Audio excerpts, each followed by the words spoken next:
नमस्कार भावांनो, बहिणींनो, कसे आहात? आनंदी राहा, सुखी राहा.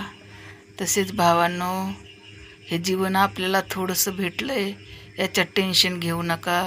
बरेच लोक आहेत की काही लोक विचार न करता कर्ज काढतात, कर्जबाजारी होतात आणि आपले जीवन संपवतात.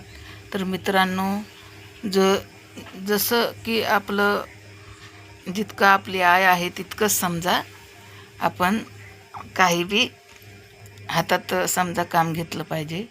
आपलं जितकं पैसा येणार आहे तितकंच आपण त्याप्रमाणे वागलं पाहिजे असं मला वाटतं.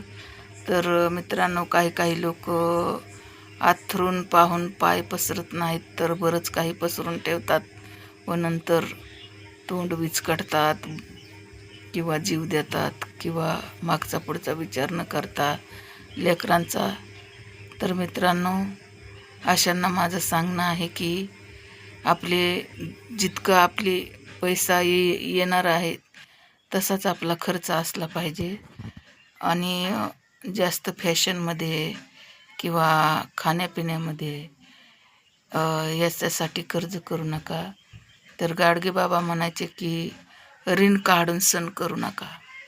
तर मित्रांनो, ऋण काढून सण करू नका, तर भाकरी तुकड्यात आनंद मानून आपलं जीवन आनंदात घाला.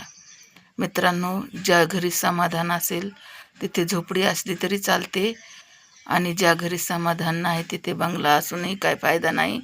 तर मित्रांनो, समाधान महत्त्वाचं आहे. तर प्रत्येकाच्या अंगी समाधान असलं पाहिजे. जिथे समाधान आहे तिथे देव नांदतो व जिथं शांतता आहे तिथे लक्ष्मी नांदते. तर मित्रांनो, आपल्या घरी शांतता असली पाहिजे. जोपर्यंत आपलं माइंड शांत राहत नाही तोपर्यंत कुठल्याच निर्णय आपण योग्य घेऊ शकत नाहीत.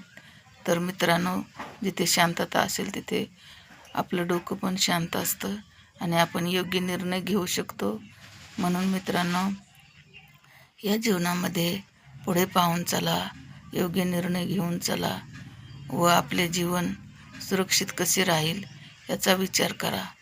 तर मित्रांनो, सुखी समाधानी राहण्याचा एकच मार्ग आहे की साधी राहणी व उच्च विचारसरणी तर प्रत्येकाने अंगी बिंबवली पाहिजे. मी एवढंच म्हणेल भावांनो. मी योग्य बोलत असले तर यासाठी कमेंट करा, लाईक करा, शेअर करा.